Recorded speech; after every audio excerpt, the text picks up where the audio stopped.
2 शिटी गरम असतानाच आपण हे असं मॅश करून घ्यायचं याला. एक 10 मिनिटं झाकून ठेवल्यानंतर हे सगळं गूळ असतो तर त्याच्यामध्ये एकजीव झालेला आहे. त्यामध्ये आपण जेवढं बसेल तेवढ्या प्रमाणामध्ये गव्हाचं पीठ मळताना पातळी तेल गरम झालं आहे की नाही ते चेक करायचं. जास्त कडक तेल नाही होऊन द्यायचं, लगेच पुऱ्या जळतील. छोटीशी अशी पिठाची गोळी करून टाकायची, ती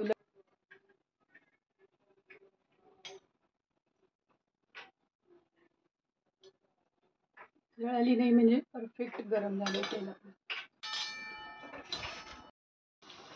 पुरी तेलामध्ये अशी फुगली एकदम.